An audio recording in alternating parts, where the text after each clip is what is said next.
Greetings and salutations, dear listeners. It's been a moment since we've gathered round, and I'm taking this episode in a different direction than Deep Spinach normally goes. I'm taking it to a much more personal level, and few people are aware of the personal struggles I've gone through. Jason, my co-producer, came in on the tail end of one struggle in particular. I remember in one of our late night chats bringing up the subject of Hikikomori, and he had no idea what this phenomenon was all about. A lot of you may know what agoraphobia is, and the Mayo Clinic sums it up as fearing and avoiding places or situations that might cause panic and feelings of being trapped, helpless, or embarrassed.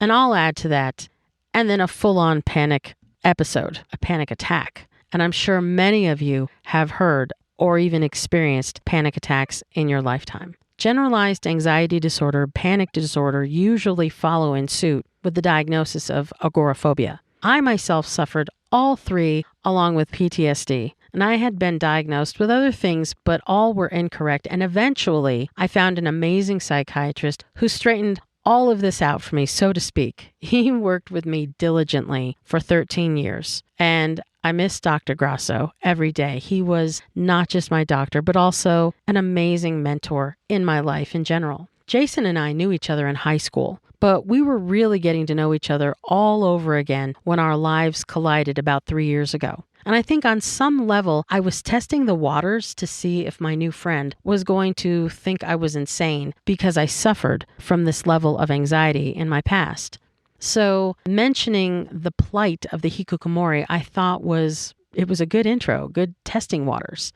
And many more conversations later, here we are with a podcasting network bringing all these fascinating subjects to all of you. And like the series we did on homelessness with In and Out of the Fray on our first show, SMT, this subject was rather close to my heart, and we talked about doing this episode for the last 3 years. And I never thought that it would be possible after becoming such great friends with Jay that I'd be doing some of the things that I'm doing today and re-engaging in life to the capacity that I'm doing so again today. According to NIM, the National Institute of Mental Health, 1.3 of adults in the U.S. has ever had agoraphobia in their lifetime. 1.3% of the population has experienced this.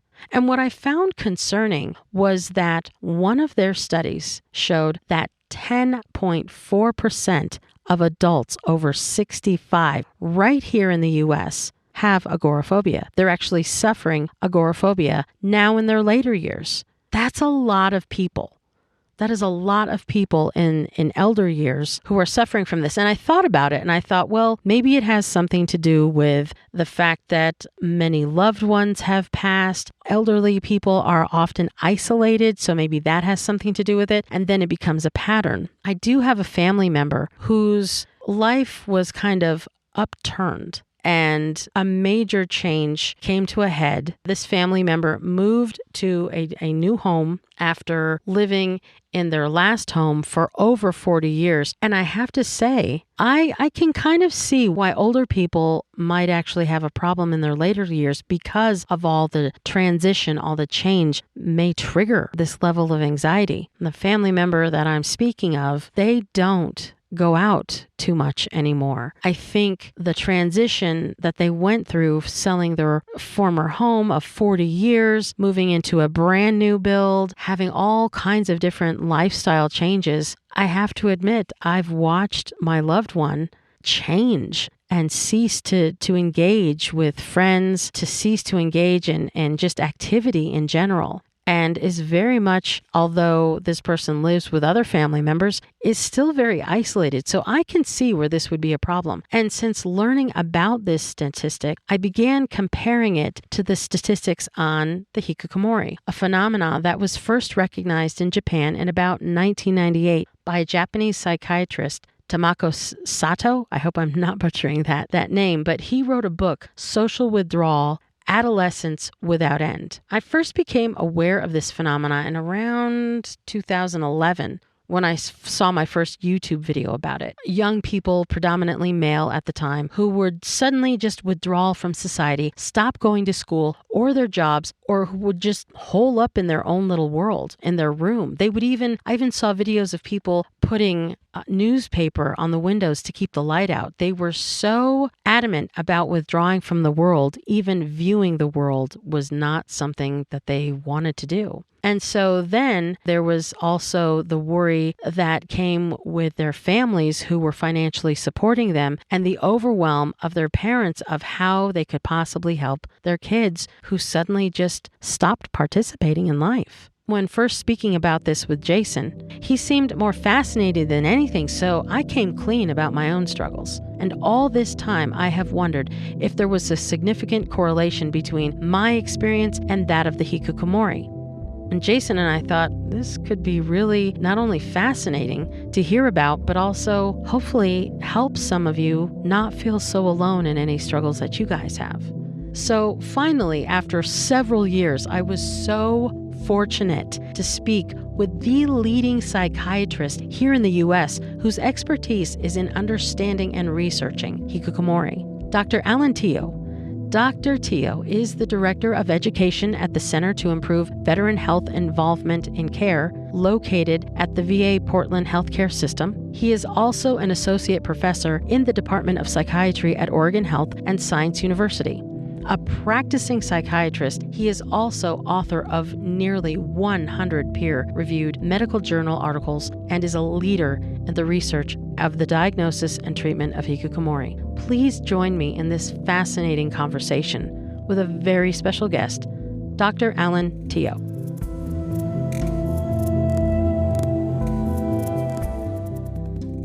In one of your articles entitled Hikikomori, a Japanese culture-bound syndrome of social withdrawal, the one concept that stood out for me was that with Hikikomori, the withdrawal an individual goes through isn't just about not wanting to go outside but actually a complete withdrawal from any social interaction.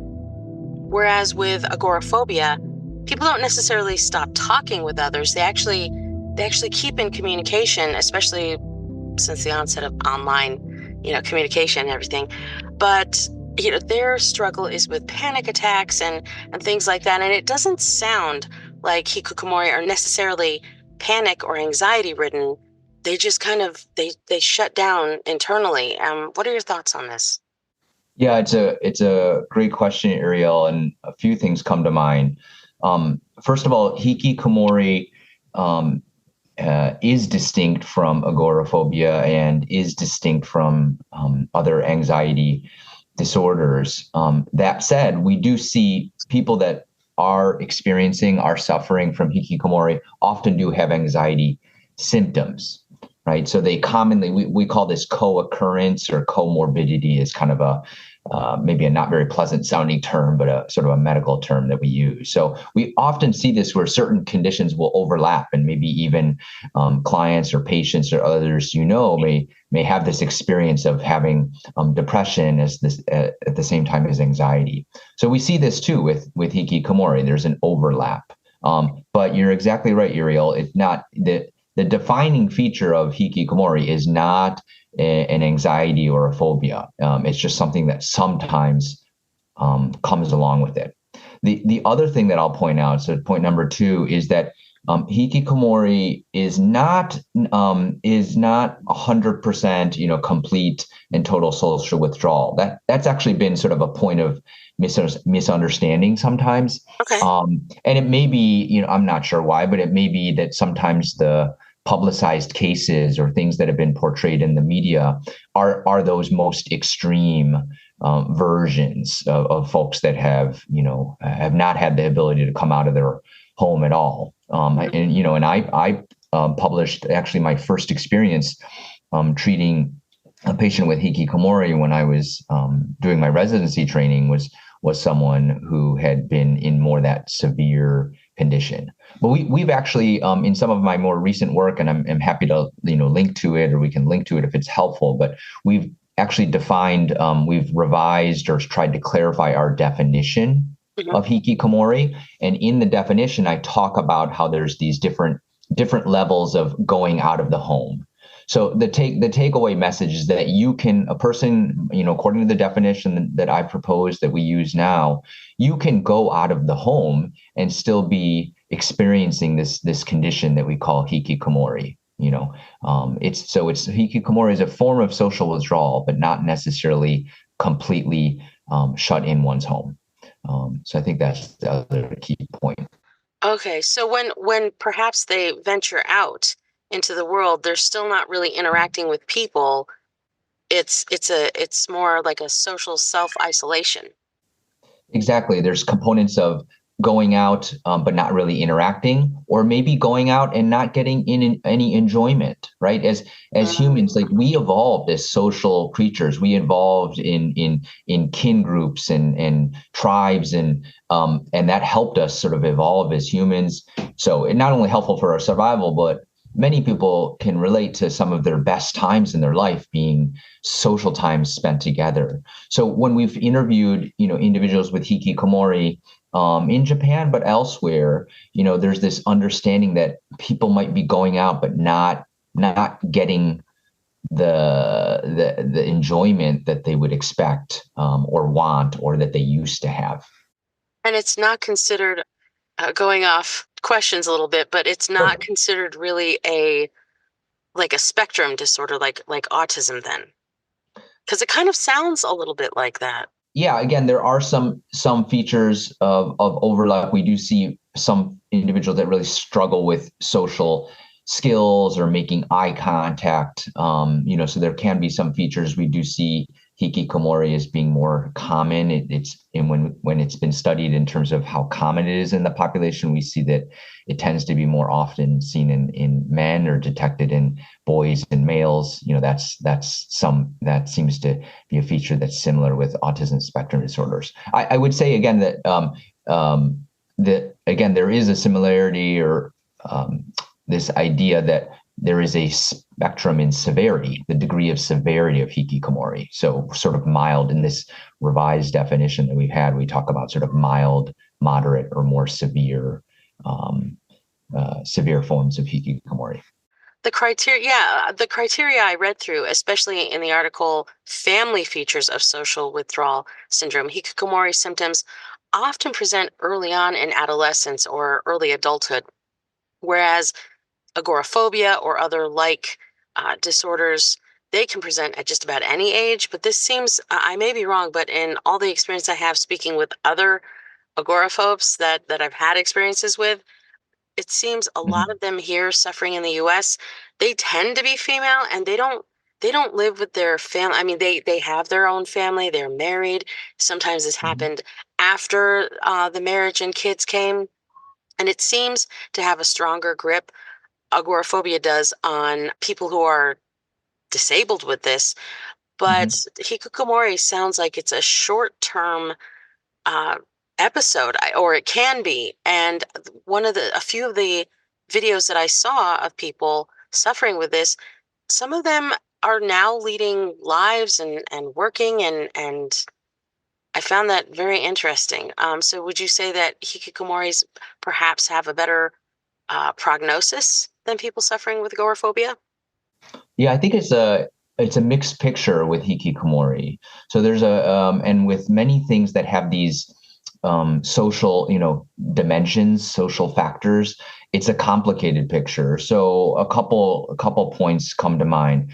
Number one, absolutely, we hope, like my hope is absolutely for resolution or remission. Clinically, we talk about people that have a response to treatment, and then people that have remission. Remission refers to more of a sort of complete recovery. So we absolutely want that, and that makes me feel better when we see that.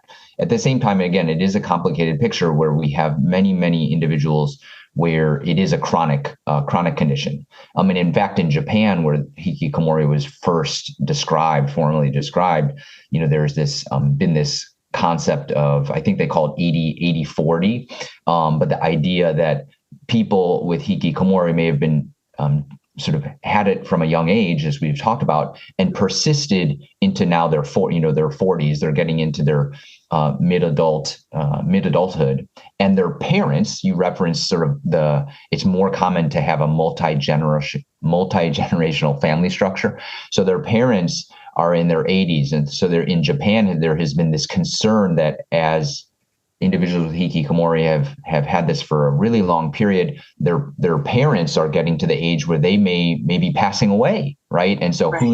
who's going to take care of the parents have often been involved in taking care of these individuals financially or otherwise.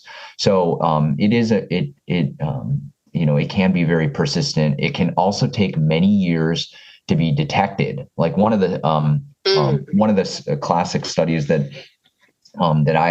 I recall talked about how there's this essentially kind of what I would refer to as a delay in diagnosis or delay in detection, right? And so it can actually take 3 or 4 or 5 years for a person who's been having these symptoms of social withdrawal to actually come to a medical setting or psychological provider and get treatment, right? And so if we hope treatment to be helpful, but early engagement matters. I mean, I think that's another sort of takeaway point I'd love to share is like generally in the medical context, early engagement in treatment is helpful. It's easier to treat something before it's kind of set in, so to speak.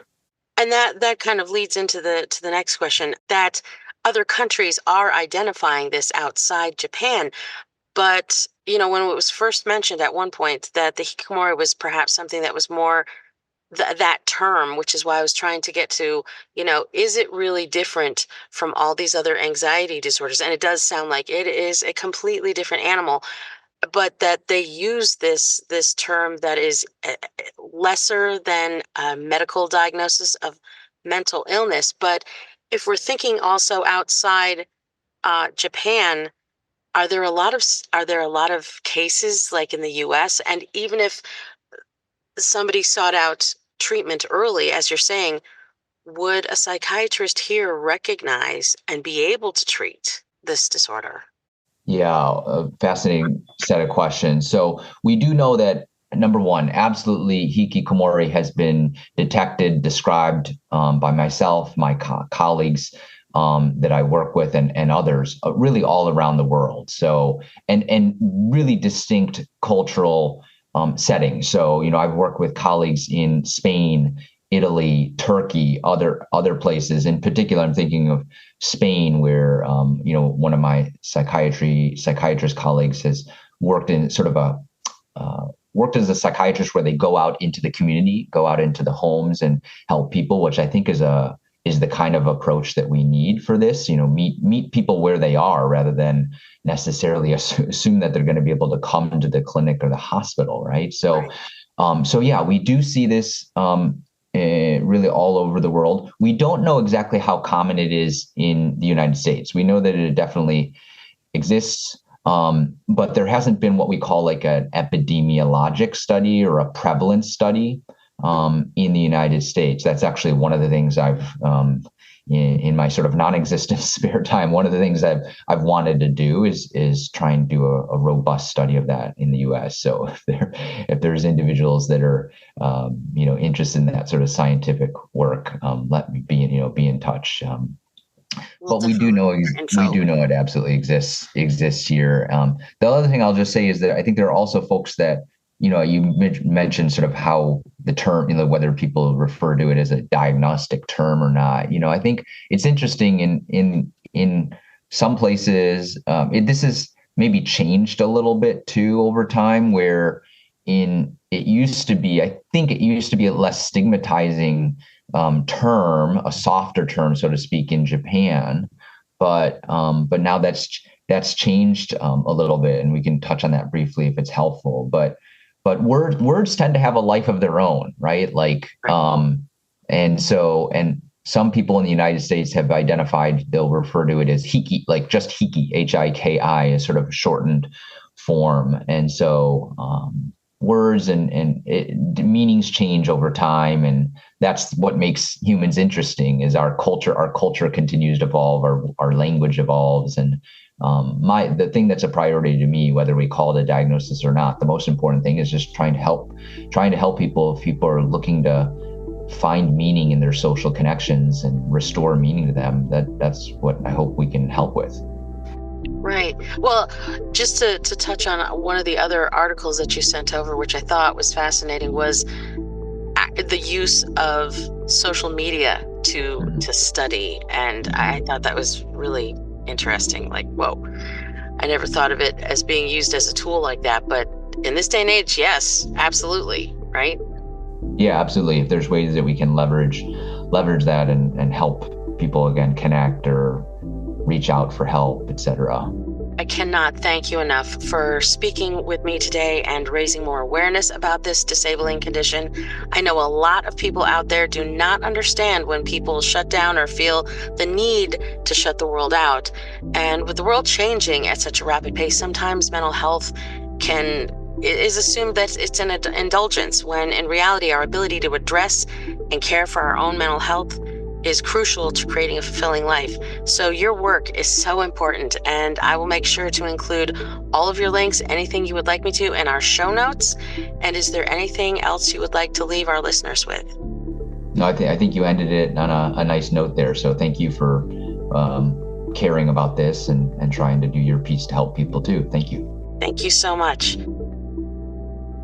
And there you have it, folks. While both these diagnoses are very similar in some aspects, the biggest difference is that Hikikomori do not have a fear necessarily of going out into the world and even running errands. For example, one man who is living in Japan, Hiroshi Yamazo, speaks about living as a Hikikomori on his YouTube channel, and yet he has traveled quite a bit. He's kind of not so much completely come out of his shell in interacting with the world again and socializing, but he goes and he travels, and he's been to the US. I did try and reach out to him, but of course there was not a response. Whereas someone like myself, we don't, I never shy away from interacting with people, but I used to struggle with even simple tasks like going to the market or the library. I relied heavily on my husband, who did all the errands, who did all the grocery shopping for years until my work with Dr. Grasso.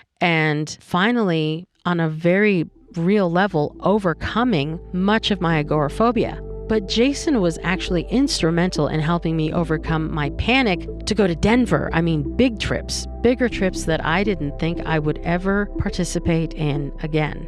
So thank you, Jay, for your support and your encouragement and hand-holding to help me get through this last leg in my journey in overcoming agoraphobia. So for any listeners out there who struggle as Hikikomori or who struggle with agoraphobia, I encourage you to understand that neither of these diagnoses is a life sentence. There is hope, and now, especially after COVID, online help is a very real thing that is available to everyone out there. And I will leave a link to Dr. Tio's info for any of you who want more information about Hikikomori and his research, and for other links to online help for anyone struggling with agoraphobia or any other anxiety issues.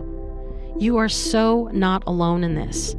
There are many of us who struggle every day with anxiety or agoraphobia or depression, you name it. You're not alone. And especially coming to the forefront after dealing with the after effects of COVID, the kind of help that wasn't there years ago, which is online help where you don't have to leave the safety of your home, that is now more readily available than ever. So again, I want to thank Dr. Tio for his time and expertise, and please check out his info in the show notes. It has been a pleasure going deep into the spinach with all of you and the real struggles that some of us face, and know that you are never alone, especially here on Deep Spinach.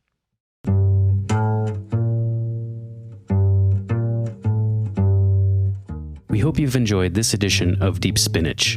You can listen to our show on Apple Podcasts, iHeartRadio, Spotify, Pandora, Audible, Amazon Music, and YouTube Music. You can also find us through our TikTok and other social media at Javi Media Network. Deep Spinach is a production of Javi Media. on the web at javimedia.net. Send email to info@javimedia.net or call our voicemail number 303-731-6104. Thanks for listening. See you next time.